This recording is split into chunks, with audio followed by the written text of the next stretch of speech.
विनायकाय नमो नमः। विनाशूर्ये नमः।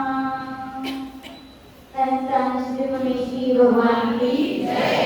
देवादिदेव श्री आदिनाथ भगवान की जय।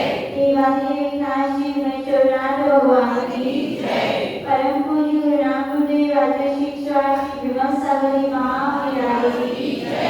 परम पूज्य राम गुरुदेव आचार्य शिक्षा श्री संतति सागरी महाविद्यालय की जय। परम पूज्य गुरुदेव के विद्वाचार्य प्रवचनाचार्य सूरी दक्षाचार्य आचार्य गुरुदेव विश्वास श्री विराट सागरी महाविद्यालय की जय।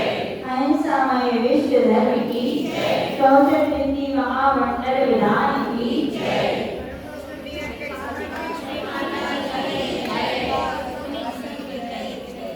शमलेशन के निराकार ज्ञान के मूलाधार सविचारित्र के शेष आचार्य जो परमश्रद्धेय परमाराध पूज्य गुरुदेव की निष्ठा में बैठकर जो कुछ सीखा जो कुछ पाया वही हम आपको देने का प्रयास कर रहे हैं। वर्षा योग महापर्व और उसमें भी हम रविवार ये प्रवचन की श्रृंखला में यहाँ पर अपने व्यक्तित्व के विकास के विषय में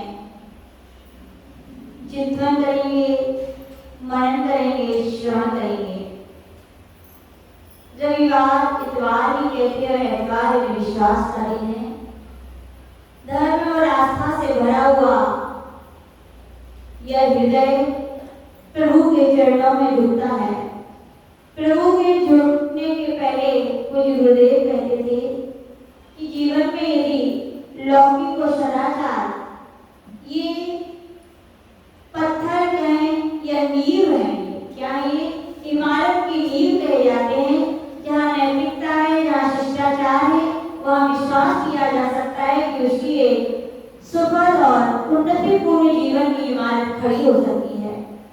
हम सुन रहे थे मौज को मौज करना, क्या सुन रहे थे? ये जीवन मिला है, जीवन का अवसान निश्चित है। कोई भी ऐसा प्राणी धरा पर नहीं है जिसका जन्म हुआ है मरण ना हो। कुछ गुरुदेव कह रहे थे सभी को जन्म लेकर सभी चले जाते हैं, लेकिन कुछ ऐसे व्यक्ति होते हैं जो जन्म के बाद भी जीवित रहते हैं, कुछ ऐसे रहते हैं जो मरण के भी बाद जीवित रहते हैं। जन्म के बाद तो सभी जीवित रहते हैं, लेकिन मरण के बाद जो जीवित होते हैं व्यक्तियों के विषय में कुछ गुरुदेव कहते थे। उन्होंने अपने जीवन में ऐसे व्यक्तित्व का निर्माण किया है कि वे आज इस धरा पर, इस समाज में हमारे बीच नहीं है, फिर भी श्रद्धा के आसन पर हमें उन्हें श्रद्धा से बिठाए रखते हैं। तो मुझे गुरुदेव ने इससे पूछा था, गुरुदेव ऐसे व्यक्तित्व का निर्माण हम कैसे हो? क्योंकि व्यक्ति की पूजा नहीं होती, व्यक्ति का सम्मान नहीं होता, व्यक्ति की प्रतिष्ठा नहीं होती, किसकी होती है?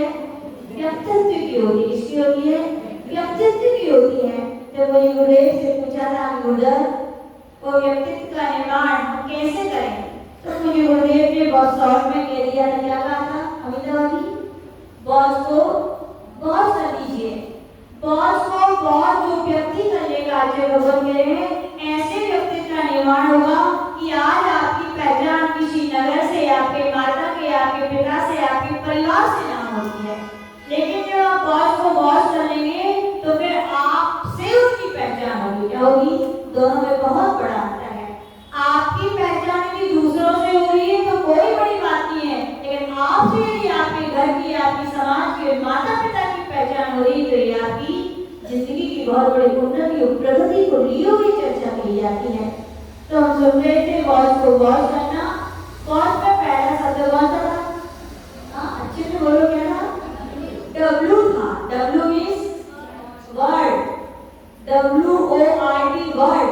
हम अपने शब्दों की श्रृंखला को देख रहे थे।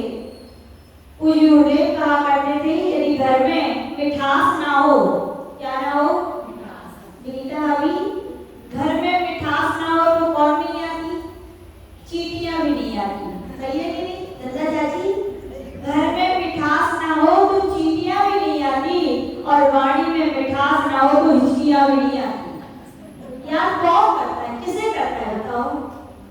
सबके पास दो हाथ हैं, दो पैर हैं, सभी जीवन जीते हैं, लेकिन सबके लिए याद किया जाता है क्या?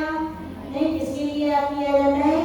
पूज्य गुरुदेव कहते थे जिनकी वाणी में मिठास है, जिनकी वाणी में मिठास है बोले वही ठाट बाट होते, जिनके होते हैं कुछ भी ना हो व्यक्ति के पास, दुनिया के किसी भी कोने में चला जाए। हम लोग का संग बनाते थे, अपने बोलते आचुषी हम लोग को क्या बोलेंगे समझ में नहीं आता, हम लोग को कुछ आता कहाँ है, तो आचुषी बस यही बोलते थे क्या, ढाई अक्षर प्रेम का पढ़े सो पंडित हुए। दुनिया कुछ नहीं चाहती, केवल आपके क्या चाहती है, दो मीठे बोल चाहती है। हमने सुना था दुनिया की हर मीठी चीज से भी मीठी होती है तो क्या होती है, वाणी होती है। कितनी भी मिठाई खा लो और अपशब्द का एक शब्द भी बोल दिया जाए तो आचार्य भगवान के वो सारी मिठास धूमिल हो जाती, नष्ट हो जाती। लेकिन नमक रोटी भी खिलाओ, कैसे खिलाओ, प्रेम से खिलाओ, सम्मान से खिलाओ तो आचार्य भगवान कह रहे थे वो बहुत मीठी लगती है।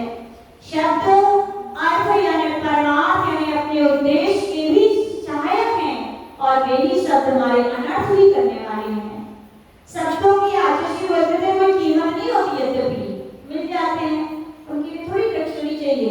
शब्द हैं सभी को आते हैं, बचपन से इतने सीख के आते हैं। आचुषी बोलते थे कोई उनकी कीमत नहीं होती शब्दों की, लेकिन वे शब्द एक व्यक्ति की कीमत को बढ़ा देते हैं तो किसी व्यक्ति की कीमत को घटा देते हैं।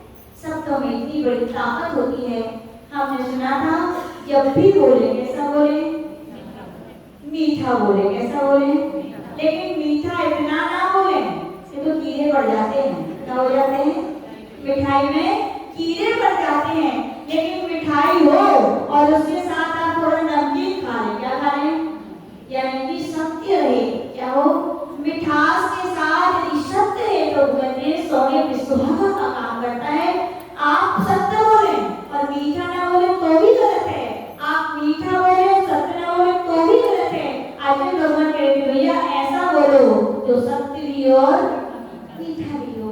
और अपने यहाँ के दिगंबर आचार्यों ने तो कितनी निराली बात कर दी, बोले सत्य भी बोलो मीठा भी बोलो, कैसा बोलो, मित बोलो, क्या बोलो, मित। क्योंकि अनावश्यक बोलना उसी तरह खतरनाक है, या अन्य जब आपका प्रयोजन नहीं है, जब भी समय नहीं है और आप बोल जाते हो तो वैसे कहा जाता है जैसे समय के पहले कोई माँ के गर्भ से बच्चा आ जाए तो उसकी जान को क्या होता है, खतरा होता है। वृक्ष से यदि कोई फल है समय के पहले टूटकर रोक दिया जाए तो उसकी कीमत नहीं होती ना। वैसे आचार्य भगवान कह रहे हैं जो व्यक्ति मित वचन नहीं बोलते, व्यर्थ नहीं जो बोला करते हैं, आचार्य भगवान कह रहे हैं उनकी कीमत नहीं होती। जो देखा भी जाता है फिर उन बच्चों की बोलना पड़ता है चुप चुप शांत। दो व्यक्ति बात करते हैं और एक व्यक्ति बोलता है तो क्या कहा जाता है, आपको पता है, समझदार हो नहीं, क्या कहा जाता है, बोल दो अच्छे से, नहीं मालूम। एक बार एक गुरुदेव किसी से चर्चा कर रहे थे और एक जन आके बोलने लगे तो आचुषी ने उन्हीं से पूछा भैया आप जानते हो कि दो के बीच में तीसरा बोलता है कौन बोलता है, तो बोल पड़े हाँ मूर्ख कहलाते हैं। बोले मूर्ख कहलाते तो आप ऐसा काम क्यों कर रहे हो, जब आवश्यक नहीं है आपकी तो आचार्य भगवान कह रहे हैं आपको बोलने की आवश्यकता नहीं है, आपका नाम बोलना ही आपकी कीमत बनाए रखें, या करें आपका नाम बोलना ही आपकी कीमत को बढ़ाए रख सकता है। लेकिन आपने व्यर्थ में बोल दिया, बीच में बोल दिया और सामने वाले व्यक्ति ने कह दिया शांत रहो, तो क्या हो जाएगा, कहा जाता है ऐसी बात न बोलिए कोई कहे चुप। जी यदि किसी ने चुप कह दिया, आपको रोक दिया, आपको टोक दिया तो क्या हुआ, आपकी कीमत घटी की बड़ी, बोलो घट गई आपकी कीमत। और जो व्यक्ति बोलते नहीं है उनके लिए दुनिया कहती है भैया कुछ तो बोल दो, है ना। निषेध में क्या होता है, आकर्षण होता है। व्यक्ति बोलते हैं वो कहता है मुझे नहीं बोलना, मेरा मौन है, मेरी साधना का समय है। व्यक्ति कहते भैया ज्यादा नहीं तो दो ही शब्द बोल दो, कछु तो बोल दो, यानी कि कीमत घट गई कि बढ़ गई, बढ़ गई आपके वचनों की कीमत। तो आचार्य बोलते थे हित बोलो मित बोलो, हित बोलो मित बोलो प्रिय भी बोलो। चार प्रकार के व्यक्ति आपने सुने होंगे। अपना विषय यद्यपि पिछली बार चल रहा मित वचन का, जब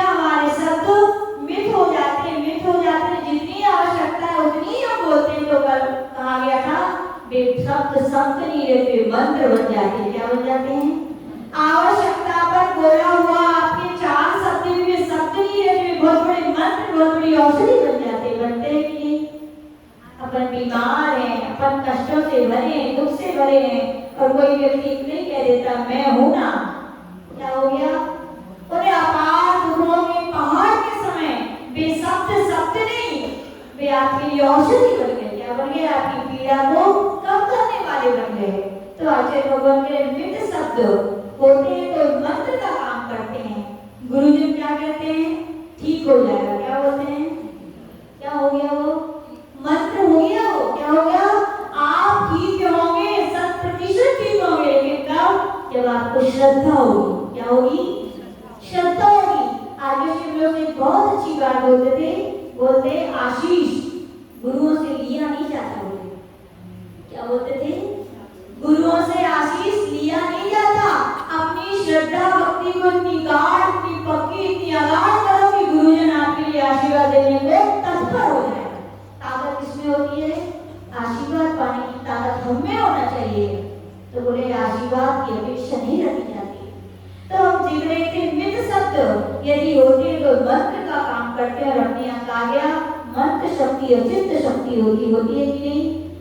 एक भी मंत्र में अक्षर कम हो जाए तो भी मंत्र कार्यकारी नहीं होता, और एक भी मंत्र में अक्षर ज्यादा हो जाए तो भी मंत्र कार्यकारी नहीं होता है।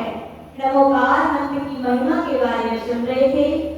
अनादि अनिधन अनादिकाल से है, अनंत काल से जो मंत्र रहेगा वो कौन सा मंत्र है? दुनिया की नमोकार मंत्र है। पूज्य गुरुदेव बोलते थे मेरे पास एक ऐसी कार है। क्या है? आशा लग रहा होगा ना। आज किसी के पास कार क्या करना उनके लिए? आज किसी सब प्रवचन में बोला करते थे, बोले आज की दुनिया के घर घर में कार है। बोलते थे लेकिन सब बेकार है। वो क्या है? सब बेकार है। पेट्रोल नहीं है तो दिक्कत, खराब हो गई तो दिक्कत, ड्राइवर नहीं है तो दिक्कत, चला पा रहे तो दिक्कत, नहीं चला पा रहे तो दिक्कत, कितनी सारी। एक कार को रखने के लिए इतनी सारी दिक्कतें। और आज जी बोलते थे मेरी कार क्या है? क्या है? नमोकार है। बोले ऐसी कार है जो बिना पेट्रोल, बिना डीजल के, बिना ब्रेक के, बिना एक्सीडेंट के क्या ऐसी कार है। लेकिन क्या होना चाहिए? उसमें श्रद्धा होनी चाहिए भैया। श्रद्धा रहती है। आगे भी बोलते हैं तो सत्य मंत्र का काम करते हैं, जल गंधोदक का काम करता है, मिट्टी भी सोने का काम करती है। लेकिन कब? जब हमें श्रद्धा हो। लेकिन हमें श्रद्धा होती कहाँ है? होती है क्या? कोई बोले कई आचार्य जी के पास आते थे, बोले आचार्य जी मंत्र दे दीजिए। तो आचार्य जी बोलते थे भैया नमोकार मंत्र महामंत्र है, 84 लाख मंत्रों जिससे बने हैं, इसकी महामंत्र की माला फेरा करो। तो कहते नमोकार मंत्र। बोले वो तो जिंदगी से फेरता है। बोले बचपन से फेरते फेरते बुढ़ापा तक तो बोले घर घर के बच्चे क्या चूहा और बिल्ली रहते, बोले उनको भी आने लगा। तो आचार्य विमल सागर जी को नाम करते बोलते थे भैया तुम्हें यदि नमोकार पर श्रद्धा नहीं है तो दुनिया के कोई भी मंत्र तुम्हारी दुखों को, तुम्हारे कष्टों को दूर करने वाले नहीं है। नमोकार मंत्र की इतनी ताकत होती है। कल्याण मंत्र स्तोत्र की जैसे भक्तांबर स्तोत्र होता है, कल्याण मंत्र स्तोत्र जहाँ पूज्य महाराज ने भगवान वासुदेव की आराधना की है, वहां पर उनकी भी कहानियां हैं। उनमें काव्य नंबर मुझे स्मरण नहीं है कौन से काव्य नंबर की है, लेकिन ऐसी कहानी आती है कि एक श्रेष्ठी ने विचार किया कि मैं सम्मेद शिखर जी की यात्रा के लिए जाऊंगा। और सम्मेद दृष्टि जी उदार हृदय होता है कि संकुचित हृदय वाला होता है? उदार हृदय। वो नहीं सोचता रोटी एक है तो हम अकेले खाएं। कैसे सोचता है वो? बांट बांट के खाएंगे। कैसे खाएंगे? वो नहीं सोचता कि मैं पूजन करूं, मैं हवन करूं, मैं वंदना करूं तो अकेले करूं। क्या सोचता है वो? सारे लोग मेरे साथ करें। मनुष्य तो छोड़िए, अपन तो देवों को भी बुला लेते हैं कि भैया आके पूजन करो, भक्ति करो। उस सेठ के मन में जब विचार आया कि मैं सम्मेद शिखर जी की यात्रा पे जाऊं, सारे नगर में उसने घोषणा करवा दी जिसको भी सम्मेद शिखर जी की यात्रा के लिए चलना है, चाहे कोई धनवान हो चाहे कोई धनहीन हो, सबकी व्यवस्था कौन करेंगे? मैं करूंगा। कितना बड़ा साहस का काम है कि नहीं? हो सकता है ऐसा कि नहीं? हो सकता है भैया। अभी हम लोग 2018 में सम्मेद से कभी की यात्रा करके आए। कितने साल थे हम लोग? आप लोग को 2008-10 में ही परेशानी हो जाए, लेकिन धन्य है वो श्रावक भी जिनकी कितनी अंतरंग की भावना होती है। कुछ गुरुदेव से उन्होंने 2012 में जयपुर के युग प्रति उन्होंने प्रार्थना की थी कि गुरुदेव मेरी भावना है कि मैं 108 साधुओं की सम्मेद से करने की योजना कर रहा हूँ। और भाव में नहीं भाई हमने 12, 13, 14, 15, 16, 17 5 साल निकल गए। किसी का उनके परिवार में दूध का त्याग था, किसी का घी का। राजस्थान के लोग सब त्याग कर सकते हैं, लेकिन घी और मीठा त्याग करना बहुत मुश्किल है। घी तो उनकी सब्जियों में ऐसे लगता है तैरता है, सब्जी नहीं दिखती, घी ही दिखता है। वो लोग इतना त्याग किए थे। 17 के गाजियाबाद के चतुर्मास के लिए तो अड़ गए। बोले गुरुदेव बहुत तपस्या करवा दी सारे परिवार की, अब मेरी प्रार्थना है पूरे 108 साधुओं के साथ हमें सम्मेद से करने की यात्रा का सौभाग्य दीजिए। और साधु 108 नहीं, पूरे श्रावक भी जो चलना चाहे चले। उनके परिवार के कम से कम 60-70 लोग साथ में चलते थे, कोई लेबर नहीं लगाए थे काम वाले। ये क्या श्रद्धा भक्ति। हम अपने लोगों को भैया जब अपने पन से खिलाते तो साधुओं को क्या परायों से खिलाएंगे? हमें नहीं लगता कोई समाज ऐसी हो।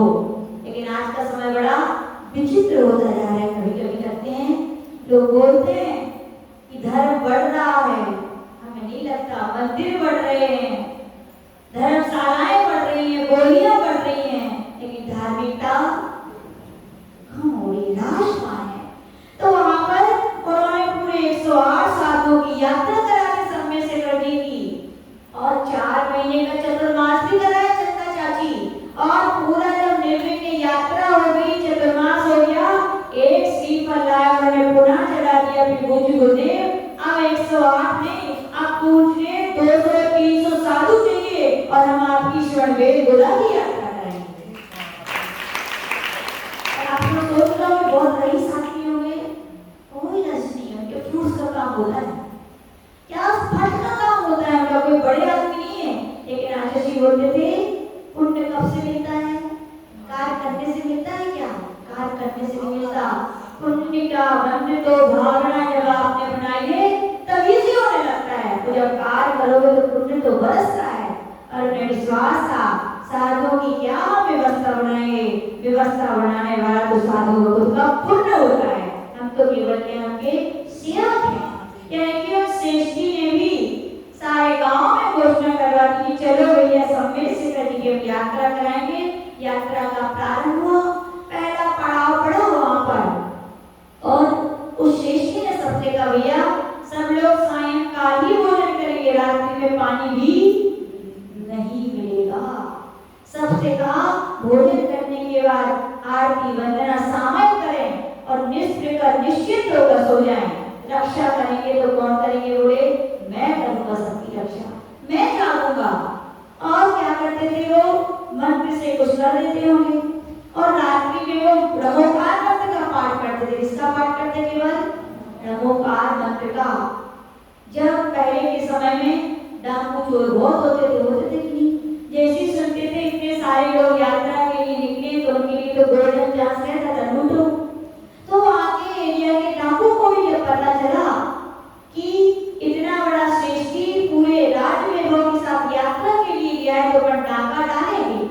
जैसे वो डाकू लोग डाका डालने के लिए आए रात्रि के समय, तो उन्हें क्या देखा?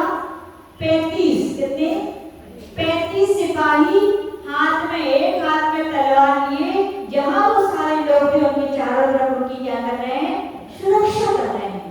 लेकिन एक व्यक्ति ऐसा था 35 में से जिसका सिर नहीं था, लेकिन पूरा शरीर था, हाथ में तलवार लिए था और उसकी क्या रक्षा कर रहा था। डाकू लोग घबरा गए, भैया ऐसे समय तो जाना ठीक नहीं है। और वो सुबह आके देखा, पता लगाया ये 35 लोग कौन थे? एक भी दिखे क्या? कोई नहीं दिखे। और उन्होंने 1, 2, 3 दिन 3 रात रात में वे लोग दिखते थे, लेकिन दिन में वहां पर कोई नहीं रहता था। तो डाकुओं ने कहा भैया चलो अपन पूछ आते हैं।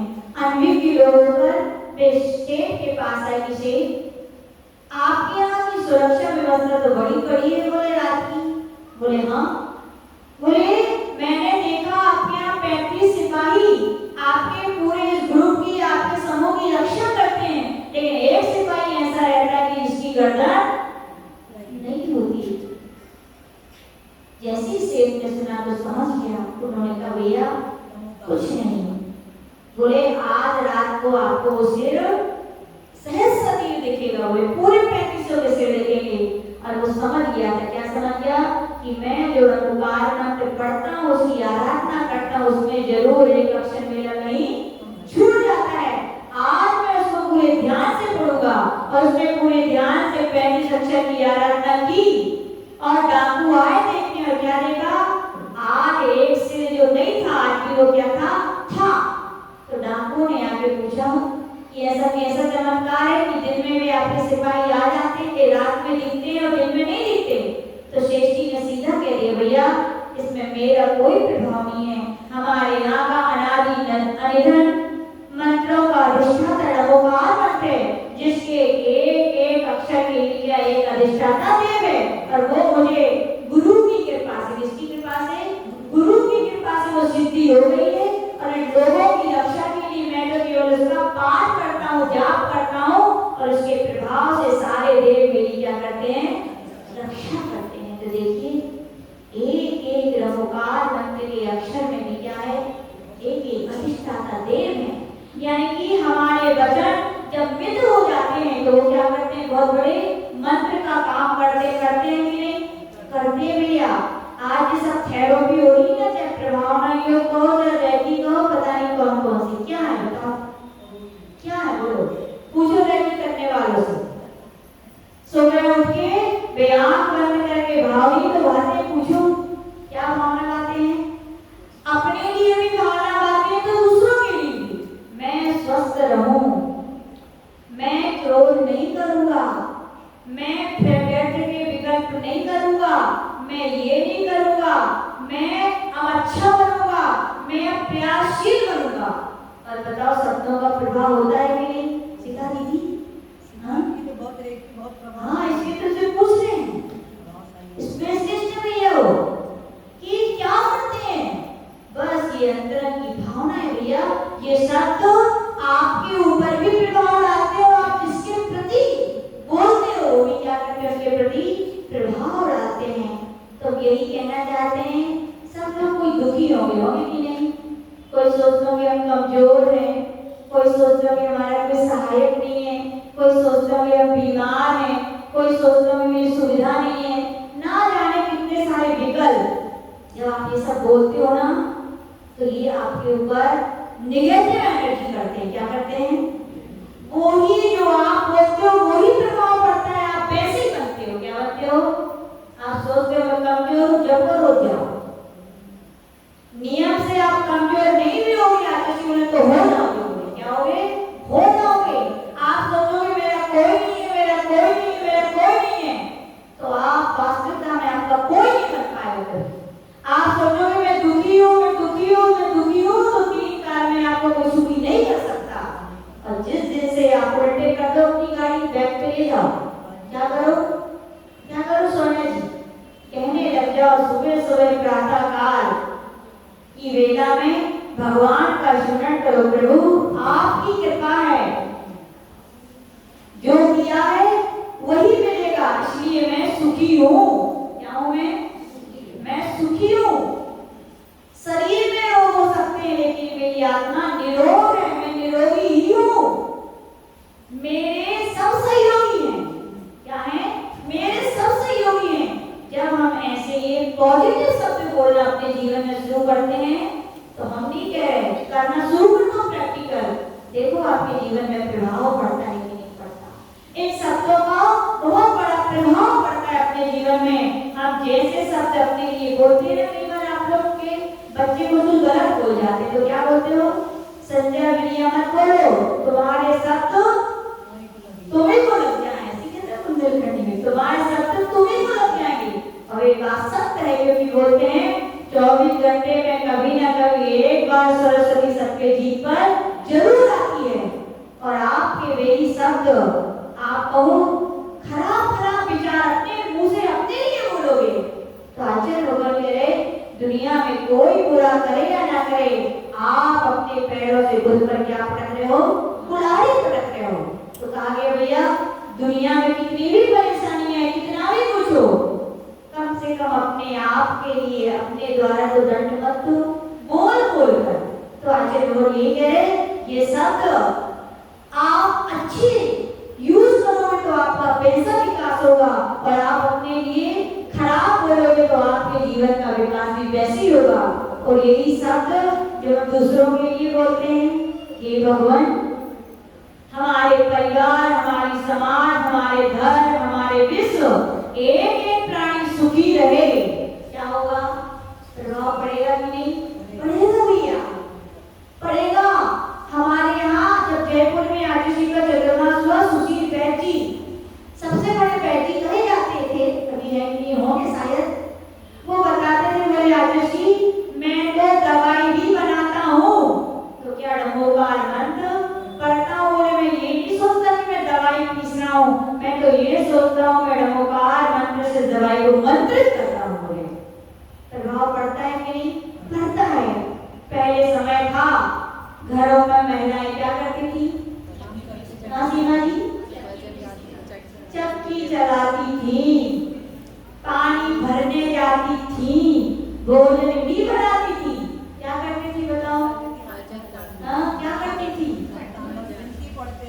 स्ट्रोक, भित्ति, कुछ नहीं आता तो रमोकानंद तो पढ़ती रहती थी। आज भी इतने बड़े बहुत बड़े मेडिकल रिसर्च सेंटर है जहाँ अशांत रोग से पीड़ित बीमार व्यक्ति हैं जिनको डॉक्टर बना कर देते हैं, लेकिन भक्तांबर की हीलिंग, रमोकानंद की हीलिंग के द्वारा क्या किया जा रहा है? उनको ठीक किया जा रहा है। भैया डॉक्टर कहीं बाहर नहीं है, सबसे बड़े डॉक्टर कौन है? हम स्वयं हैं, हमारी भावनाएं हैं, हमारे शब्द हैं। मत डॉक्टरों के पीछे भागो इतना। देखो पहले के समय के व्यक्ति कितना काम करते थे कि नहीं? फिर भी क्या रहते थे? स्वस्थ तंदुरुस्त। आज घर घर में सब पाइयां लगी हैं, काम वाली, पोछा वाली, झाड़ू वाली। कभी कभी लगता है हम पुरुषों से कहते हैं ये पानी काहे लाते हो? देखने के लिए देखने के लिए क्या जनाब आप इसे देखो मुझसे जब सब पानियां लगानी थी तो इनवाइट की क्या आवश्यकता? याद रखना उन पानियों को बुला के आपने अपना खर्चा दुगना कर दिया। दिलीप भाऊ क्या कर दिया? दुगना। वे काम वालों को भी देंगे और ये काम नहीं करेंगे तो बीमार होंगे तो और खर्च करना पड़ता है। खर्चा कम करना है तो पानियों को क्या करो? हटा दो। ये पानियां काम करेंगी तो आपका खर्चा बचेगा, ये स्वस्थ रहेंगे। नहीं बात है सही करो। सत्य कह रहे हैं हम। बीमारियां हमारी भावनाओं से आती हैं, वह बिल्कुल सत्य है। बीमारियां हम जैसे वचन बोलते हैं वैसी आती हैं, और बीमारियों से बचना है तो पहले की पद्धति की तरह भोजन बनाते समय फिर से शुरू कर दो। भक्तांबर स्रोत बिनती रमोकानंद। देखो आपके घर में जो नाश्ता की तरह दवाइयां चल रही है ना, वे बंद ना हो जाए तो कहना। तो अच्छे तो ये कह रहे हैं शब्द ब्रह्म है, शब्द मंत्र है, शब्दों में बहुत बड़ी ऊर्जा है। हम चाहे तो अपने जीवन को शब्दों के द्वारा बहुत उन्नतिशील बना सकते हैं, उन्हीं शब्दों के द्वारा हम उनके लिए अपने जीवन को बहुत राष्ट्रीय ले जा सकते हैं। शब्द बोलिए तो कैसे बोलिए? किस की तरह बोलना पड़ते हैं क्या? हाँ, बाहर से मीठे मीठे, अंदर भी मीठे, हाँ ऐसे बोलना चाहिए। लेकिन किसके प्रति बोलना चाहिए? आचार्य जी बोलते थे ज्ञान होना चाहिए, किसके प्रति आप मीठा व्यवहार करें और किसके प्रति ना करें। तो आचार्य जी बोलते थे मीठे बनना तो अपने मित्रों के प्रति। किसके प्रति? जो अपने बराबरी वाले हैं उनसे हमेशा कैसे व्यवहार करना चाहिए? बड़ा मीठा। पुत्र भी जब बड़े हो जाते हैं तो पिता का रवैया कैसा हो जाता है? मित्रवत, प्रिय। क्यों? आप उनसे सम्मान चाहते हो ना, तो आपको भी कैसे बोलना पड़ेगा?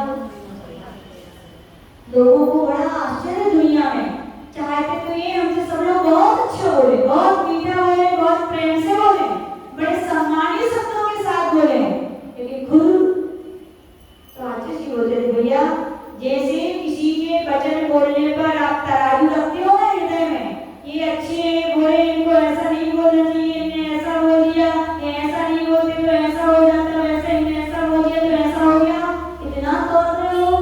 तो आचार्य जी बोलते थे भैया एक तराजू और रखो, तौलो कि मैं जो बोल रहा हूँ वो किसी को पीड़ा कारक तो नहीं है, उसमें किसी का अपमान तो नहीं हो रहा है, उसको किसी को कष्ट तो नहीं हो रहा है। ये कहलाता है मित्र का व्यवहार। किसका व्यवहार? अपने लिए जैसा चाहते हो वैसे दूसरों के प्रति शब्द का यूज करो तो सम्मान से क्या मिलता है? सम्मान मिलता है। बॉल को, गेंद को जैसा फेंकोगे दीवार में उतनी तेजी से हो जाएगी, रिटर्न आएगी। खाली कमरे में, खाली मकान में जो आवाज लगाओगे मैं आपसे प्रेम करता हूँ तो क्या आवाज आएगी? आपको मैं आपको बिल्कुल नहीं चाहता, क्या आवाज आएगी? बोलो, हाँ बोलो बोलो। आप चाहते हो ना दुनिया आपको चाहे, आप चाहते हो ना दुनिया में सम्मान दे, आप चाहते हो दुनिया आपसे अच्छे बोले, आप चाहते हो दुनिया में अपना माने, तो भैया पहला कदम कहाँ से उठाओ? स्वयं से। जिसने स्वयं को सुधारा है वो सबको सुधार सकता है, और जिसने सबको सुधारने के चक्कर में लग गया खुद तो सुधर ही नहीं पाए। तो आचार्य भगवान कह रहे ना खुद सुधर पाए तो दुनिया को तो आप सुधार ही नहीं पाओगे। तो आप किशमिश की तरह मित्र के समान व्यवहार करो अपने बराबरी वालों से। लेकिन यदि आप गुरु हैं, यदि आप माता पिता हैं तो कैसे बन जाओ? कैसे बन जाओ? नारियल बन जाओ भैया। क्या बन जाओ? मीठे मीठे बनने से काम नहीं चलेगा। बच्चा मंदिर नहीं जा रहा है, बच्चा कोई गलती कर रहा है, बच्चा अपराध कर रहा है तो मीठे बने रहेंगे जैसे उसका कल्याण होने वाला नहीं है। ऐसे मीठे बने रहने वाले माता पिता सबसे बड़े वैल्यू और शत्रु और बच्चों की है कि नहीं? बोलो।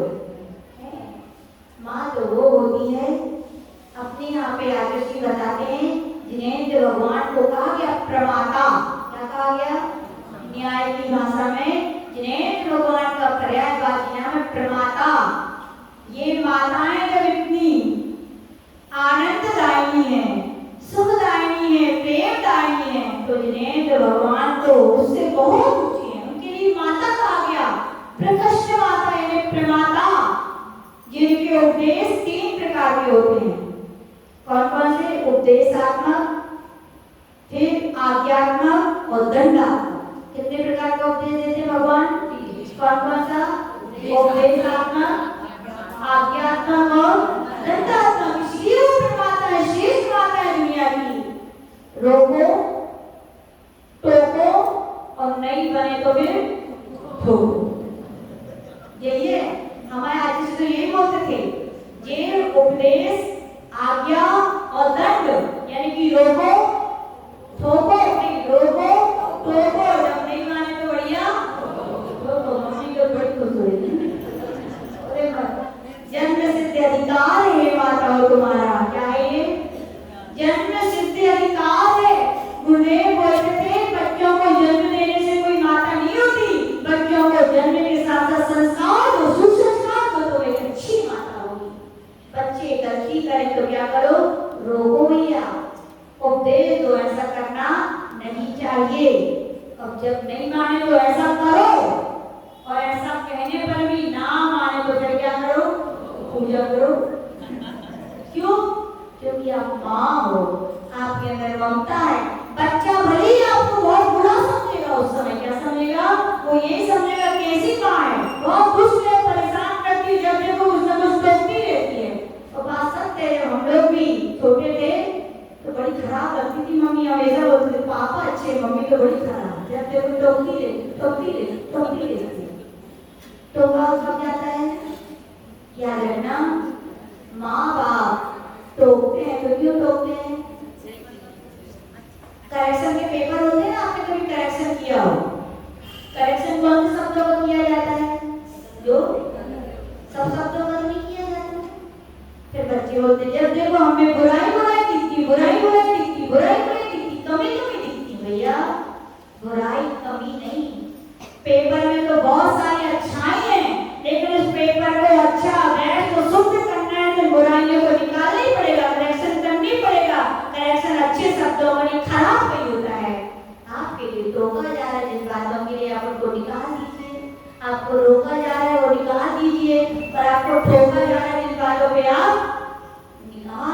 कीजिए। तो आचार्य भगवान के भैया ऐसे कौन होते हैं? माता पिता बड़े हितैषी होते हैं। कहा जाता है, गुरुदेव कहते थे शिक्षा की जड़ें कड़वी होती हैं। क्या होती है? शिक्षा की जड़ें कड़वी होती है, लेकिन उनके भविष्य में फल हमेशा मीठे होते हैं। आज एहसास होता है कि माँ लोग सही कहती थी। क्यों कहती है बताओ? आपने कभी सोचा? रश्मि, मम्मी टोकती है कि नहीं? ना? तो बड़ी खराब लगती है जब देखो इस बात पे ऐसा नहीं करो, वैसा नहीं करो। बस क्यों टोकती है पता है? इसलिए टोकती हैं जिस उम्र में अभी हो ना 20 साल की, वो पक्का 40 की हो, जोड़ी तो हो। जिस उम्र में तुम हो, जिस उम्र में तुम्हारा जितना ज्ञान काम कर रहा है, उससे उनकी उम्र भी दुगनी है, ज्ञान भी दुगना है और अनुभव भी दुगना है। ज्ञान से बड़ा आकर्षित होते थे अनुभव होता है। क्या होता है? अनुभव होता है। जो बातें जो जिंदगी में वो गुजर चुकी हैं, जिन कष्टों को हमने झेला है, जिन गलतियों के कारण उन्हें आपदा विपदाएं आई है, वे जान चुकी हैं। इसलिए मैं तुम्हें रोकती हूँ, भैया तुम ऐसा ना करो। तुम करोगे तो तुम्हें कष्ट होगा, लेकिन अपन को बड़ा खराब लगता है। ऐसा लगता है दुनिया में सबसे बड़ी दुष्ट तो यही है, जब देखो टोकती रहती है। सच्चा एक उदाहरण सुनाते, रियल घटना कोटा की। एक बच्चों थे, बहुत सारे स्कूल में टीम जा रही थी पिकनिक पर या हो सकता है कैंप जा रहा हो, रियल घटना है ये। तो सभी बच्चे जा रहे थे। तो एक बच्चा था जिसके पापा नहीं थे। माँ ने बड़ी मेहनत करके अच्छे से अच्छे स्कूल में पढ़ाने की कोशिश की और पढ़ा रही थी वो। स्कूल का जब कैंप जाने वाला था, सारे बच्चे जा रहे थे, तो उसने अपनी माँ से कहा, माँ सब लोग जा रहे हैं, मैं भी जाऊंगा। क्या जा रहे हैं? मैं भी जाऊंगा। तो माँ ने सोचा यार इतना तुरंत बिना सोचे जवाब भी देना अच्छे लोगों का बात नहीं है। तो माँ ने सोचा और उसके मन से मालूम क्या निकला? नहीं, तुम नहीं जाओगी। क्या बोली? नहीं जाओगी। अब बताओ रश्मि, तुम्हें कहीं जाना हो, मम्मी सब फ्रेंड जा रहे हो, सब लोग जा रहे हो, सब तैयारियां, मम्मी कह रहे नहीं जाना, फिर कैसा लगेगा? फिर देखो बुरा नहीं, पूरे बम विस्फोट और सारे विस्फोट एक साथ होंगे, मन में भी होंगे, बचनों से भी होंगे, बस नहीं चलता है, हाथ पांव से भी चलने लगते होंगे हाथ का। ना कितना बच्चों के लिए खराब लगता है, उस बच्चे को भी बड़ा खराब लगा। कितनी सुना देते हैं बच्चे, सुनाते हैं कि नहीं? आगे जी से पूछो, कई लोग कैसे दीक्षा इतने 500 से बढ़ा दिए। सरल है क्या किसी के बच्चे को मौसमान पे लगा लेना? सरल है कि किसी के माँ बाप छोड़ दें? कितने सारे लोग आके आगे को क्या क्या नहीं सुनाते थे, हमारे बच्चे पे जादू कर दिया, टोना कर दिया, अपने आप में बस कर लिया, पता नहीं क्या क्या सुनाते थे। यहाँ तक कि बोलते पुलिस से जाके आपकी रिपोर्ट कर देंगे। इतना सुनाते थे। तो आगे से बोलते थे कोई बात नहीं, यदि एक जीव का कल्याण होता है तो मैं तुम्हारी 100 बातें सुनने के लिए तैयार हूँ। इतनी ताकत रखते थे। माँ भी बड़ी कृपालु है, दयालु है, ममतामयी है, और इसके साथ साथ नरियल की तरह होती है, कठोर हो जाती है। यदि तुम्हारा इसमें कल्याण नहीं है, हित नहीं है, तो सुनाओ जितनी सुनानी, लेकिन मैं वो काम करने देने वाली अच्छी माँ है, सच्ची, आप लोग जैसी नहीं। मम्मी आज स्कूल का बहुत होमवर्क है, आज बहुत सारा काम है, मंदिर नहीं जाऊंगा। ठीक है बेटा। दूसरी मम्मी आज भी काम है, ठीक है बेटा। अच्छी माँ क्या? खराब बोलो। अच्छी तो हो सकती है सुंदर दिखने में अमिता भाभी, नहीं आपकी नहीं और भी, लेकिन सच्ची माँ नहीं हो। बच्चा गड्ढे में गिर जाए, बच्चा कुसंगति में गिर चला जाए, बच्चा मर्यादाओं को बोले, माँ देखते रहे कुछ ना कहें, हम नहीं कहते वो अच्छे हैं। अच्छे हो सकते हैं सूरज सका से, लेकिन गुरुदेव कहते वो सच्चे नहीं है। तो आप वो माँ के लिए बेटा बहुत सुनाता है। आप क्या समझे, आज के बच्चे तो और बिल्कुल जाति दिमाग वाले। आपको क्या पता, आप इस जमाने की हो, मॉडर्न लाइफ हो गई हो, ये हो गया वो हो गया, ऐसा समय आ गया है, अब घर में रहने का समय नहीं है, घूमने कितनी सुनाई होगी। लेकिन माँ तो माँ है, सुना लो तुम्हें जो सुनाना है, लेकिन मैं जाने नहीं दूंगी। बच्चा कमरे में गया, सोच रहा था माँ इधर उधर होगी तो मैं निकल लूंगा, लेकिन याद रखो तुम्हारी माँ है, तुम्हें जनने वाली है, तुम जितने समझदार हो, कहीं ज्यादा समझदार है। वो समझ रही कि बेटा निकल जाएगा,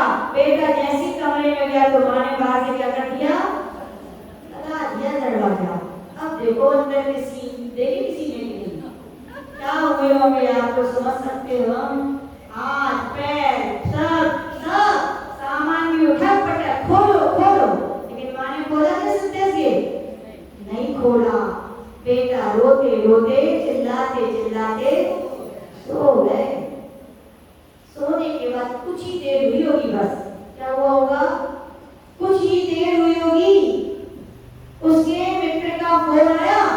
संध्या भाभी क्या आया, मित्र का फोन आया, स्कूल से फोन आया कि जो बस टूर पर गई थी, कैंप कर गई थी, एक टर्न मोड़ आया, खाई आई, बैलेंस बिगड़ा, बस पलट गई, सारे बच्चे।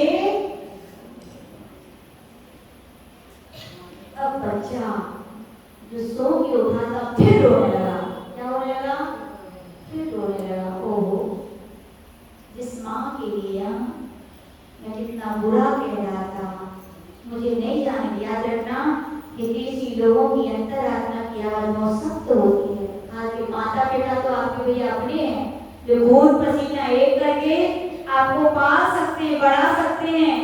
तो वे आपकी क्या बुरी सोचेंगे, क्या सोच सकते हैं क्या? तो भैया अच्छा ही सोचेंगे। हर माँ के लिए कैसी भी बेटी हो, काली कलूटी भी अपने जो सुंदर भी नहीं है, फिर माँ बाप के लिए तो राजकुमारी से कम नहीं है। कैसा भी बेटा हो, अपने माँ बाप के लिए राजकुमार से कम नहीं होता। लेकिन हम लोग कहाँ समझते उनकी भावना को, नहीं समझ पाते उनकी। अब बेटा रो रहा है कि माँ ने यदि ना रोका होता तो आज मैं दुनिया में रह पाता कि नहीं रह पाता। तो कहने का तात्पर्य, माताएं कठोर भी होती हैं और मुलायम भी होती है। जब अच्छाई होती है, जब बच्चा तरक्की करता है तो दुनिया जितनी खुश नहीं होती जितने माँ बाप खुश होते हैं। वो होते हैं कि नहीं? मैं आकर के देखो, हम लोग कभी इतना सा भी काम कर रहे, इतना सा काम, आज किसी ने एक पेज दिया, वो इस पेज को दूसरे पेज पर उतार ला, क्या किया हमने? कुछ तो नहीं। उन्हीं ने पेन दिया, उन्हीं ने कॉपी दी, उन्हीं ने पेज दिया, हमने लिख दिया। इतने खुश हो जाते थे, इतने कुछ बता नहीं सकते थे, इतनी तारीफ कर देते थे, बड़े इतने बहुत अच्छा लिखा, कितने खुश होते हैं। नारियल भी कॉमन हो जाते थे, और जब गड़बड़ करो तो लोग ऐसे होते बड़े मुस्कुराते हैं ना, ठीक है मुस्कुराते। लेकिन जब गलती करते थे तो हम लोगों को वो मीठी डांट देने से भी कभी चूकते नहीं थे। तो कहने का तात्पर्य, प्रिय मीठे मत बने रहो।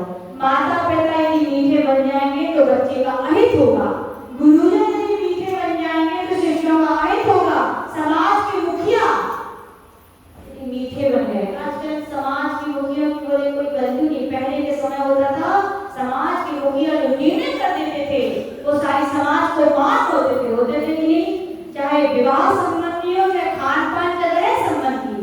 लेकिन आज कहाँ सुनते हैं? इसलिए देखो, समाज में विघटन है, समाज में एकता नहीं है, समाज में जो प्रेम होना चाहिए वो नहीं है। तो आज यही बोलते थे, जो मुखिया हैं वे किशमिश बन के ना रहे, वे क्या बने? नारियल बनो भैया। क्या बनो? नारियल। तो आप उस समाज का, उस घर का, उन बच्चों का, उन शिष्यों का कल्याण कर पाओगे। शब्द तो वही है, यहाँ शब्द तो वही है, लेकिन गलती करो तो कठोर हो जाओ, और जब अच्छाई देख लो क्या करो? बड़े मीठे बन जाओ। तो कहने का तात्पर्य, शब्दों की व्याख्या तो जितनी करो उतनी क्या है? कम है। बस इतना ही कहेंगे, जीवन का यदि विकास चाहिए, क्या चाहिए? जीवन का विकास चाहिए तो शब्दों में मिठास तो लानी ही पड़ेगी। आदर्शी बोलते थे, क्या बोलते थे? मिठास जिनके पास है, दुनिया के कोई से भी कोने में कोई चला जाए, चाहे महाराष्ट्र चला जाए, चाहे कर्नाटक, चाहे तमिलनाडु, चाहे विदेश भी चला जाए, कहते थे कोई अपना भी ना हो, लेकिन दो मीठे शब्दों से वो दुनिया को अपना बना सकता है। और यदि मिठास नहीं है तो आपके साथ 100 व्यक्ति भी हों, एक ही आपका शब्द काफी है। जैसे बहुत सारे दूध को खराब करने के लिए नींबू की एक बूंद होती है, वैसे सारे रिश्तों को, सारे अपने मन को नष्ट करने के लिए एक ही शब्द क्या है? काफी है खराब। तो यही कहने का तात्पर्य, अपने जीवन के व्यक्तित्व का विकास चाहते हैं आप सभी लोग, तो क्या करें? हितवी बोले, मितवी बोले, प्रिय भी बोले, लेकिन सत्य बोले। कैसा बोले? विवेक के साथ बोले। काने से काना कहोगे कि नहीं कहोगे? बिल्कुल ना कहियो। देख रहे हो व्यक्ति उत्तेजित है, देख रहे हो व्यक्ति कुछ भी खराब है या किसी बात से दूर जाएगा, कुछ भी हो जाएगा, उस समय, इस समय तो उसको बात को बिल्कुल मत बोलो, लेकिन इसका मतलब ये नहीं है कि तुम मत बोलो। समय मिले, मौका मिले, वो शांत हो जाए तो उसकी गलती का एहसास उसे जरूर कराओ, क्योंकि अपने ही अपनी गलती का क्या कराते हैं, एहसास बनाते हैं। फूलों में सुई की चुभन ना हो तो क्या हार रख पाएंगे? बोलो, आप किसी बोलते थे फूलों में सुई की चुभन ना हो वे हार नहीं करते। ऐसी जीवन में की गलतियां हैं, अपनों की चुभन ना हो तो आप दुनिया के लिए उपहार नहीं बन पाओ भैया। दुनिया के लिए उपहार बनना है, अपनों की चुभन भी सहो, क्या सहो तो आपका क्या होगा, कल्याण होगा। लेकिन दूसरों को चुभन आप मत देना। क्या आपका कर्तव्य, चुभन देने का अधिकार किसका है? माता पिता का, गुरुजनों का। आपके जो श्रेष्ठ और बेस्ट है वो चुभन दें, लेकिन आप जब आपस में मिले तो कैसे मिले?